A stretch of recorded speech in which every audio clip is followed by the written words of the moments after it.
नमस्कार दोस्तों EPS 95 pension बढ़ोतरी की एक और वीडियो में मैं आप लोगों का स्वागत करता हूं।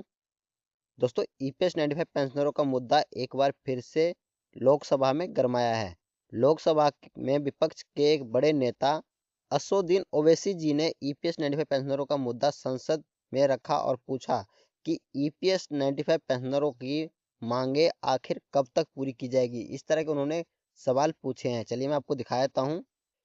तो यहाँ पे दोस्तों देख सकते हैं सोमवार 9 दिसंबर 2024 को जो लोकसभा में बहस हुई थी उसमें कर्मचारी पेंशन योजना 1995 के तहत जो प्रश्न पूछे गए थे वो प्रश्न यहाँ पे बताए गए हैं। आप देख सकते हैं।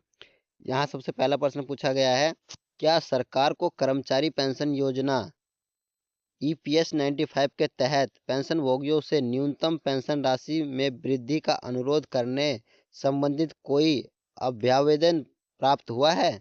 और यहाँ पर दूसरा प्रश्न दिया गया है कि क्या सरकार का ईपीएस 95 पेंशन के तहत पेंशन बढ़ाने की कोई प्रस्ताव है?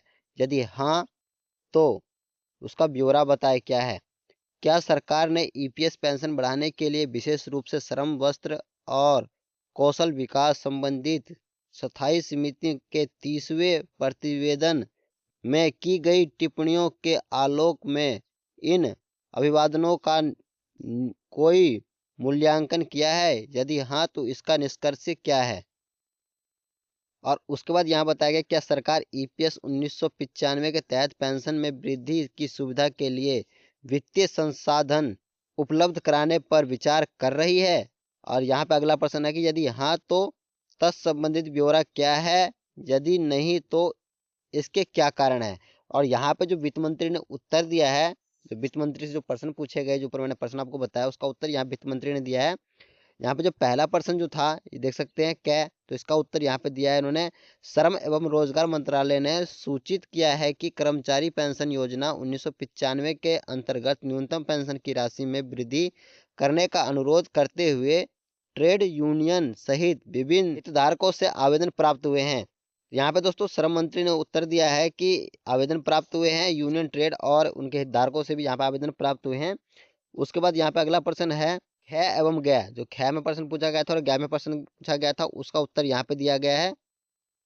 तो यहाँ पे लिखा गया है कि ईपीएस 1995 एक परिभाषित अंशदान परिभाषित लाभ सामाजिक सुरक्षा योजना कर्मचारी पेंशन निधि का कॉर्पस नंबर 1 नियोक्ता द्वारा वेतन के 8.33% की दर से अंशदान तथा नंबर 2 में केंद्र सरकार बजटीय सहायता के माध्यम से वेतन के 1.16% की दर से प्रति माह 15,000 रुपये तक की राशि के अंशदान से बनाया जाता है। ऐसे संचयन से प्रदान किए जाते हैं ईपीएस 1995 के पैराग्राफ 32 के अंतर्गत तथा अधिदेशित निधि का वार्षिक मूल्यांकन किया जाता है तथा 31/3/2019 तक निधि की मूल्यांकन के अनुसार बीमाकृत घाटा हुआ है। यहाँ बताया गया है कि ईपीएफओ जो अंशदान जमा होता है वो 8.3% तो कंपनी जमा करती है और 1.16% जो है वो सरकार द्वारा जमा किया जाता है और 15,000 इसकी लिमिट है। 15,000 जिसकी सैलरी है उनको ये जमा क्या उनके पीएफ अकाउंट में ये जमा किया जाता है। और यहाँ बताया गया है कि 31/3/2019 की गणना के अनुसार जो है ईपीएफओ को घाटा हुआ है।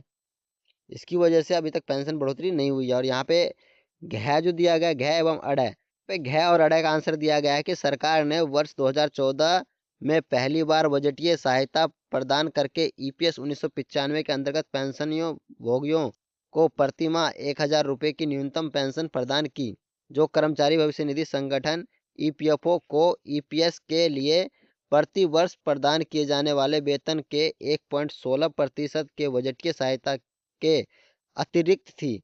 पिछले 5 वर्षों के दौरान कर्मचारी पेंशन योजना 1995 के अंतर्गत भारत सरकार के 1.16% सांविधिक अंशदान तथा प्रतिमाह 1,000 रुपये की न्यूनतम पेंशन के लिए ईपीएफओ को जारी की गई धनराशि का विवरण इस प्रकार से है। तो यहाँ विवरण बताया गया है और ये विवरण जो है 2019 से लेकर 2024 तक का विवरण यहाँ पे दिया गया है, करोड़ों रुपए में विवरण है। तो ये आप यहाँ पे देख लीजिएगा। इसका जो है पीडीएफ मैं अपने टेलीग्राम चैनल पर अपलोड कर दूंगा और साथ में व्हाट्सएप चैनल पे अपलोड कर दूंगा, तो आप जहाँ से चाहे वहाँ से डाउनलोड कर लीजिएगा। मैं लिंक वीडियो के डिस्क्रिप्शन बॉक्स में दे दूंगा, टेलीग्राम चैनल का, व्हाट्सएप चैनल का।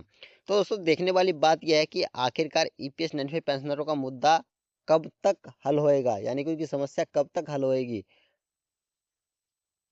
कब तक उनकी मांगे पूरी की जाएगी। अभी तो देखने वाली बात है कि सरकार कब तक इनकी मांगे पूरी करती है। बाकी दोस्तों ईपीएस 95 पेंशन संबंधित या ईपीएस संबंधित जब भी कोई लेटेस्ट अपडेट आता है तो हम अपने चैनल पर जरूर वीडियो के माध्यम से बताते हैं। तो आप लोग हमारे चैनल को सब्सक्राइब जरूर कर लीजिएगा और साथ में बेल आइकन के बटन दबाकर ऑन जरूर कर लीजिएगा और दोस्तों के साथ शेयर जरूर कीजिएगा। मिलते हैं नेक्स्ट वीडियो में, तब तक के लिए धन्यवाद।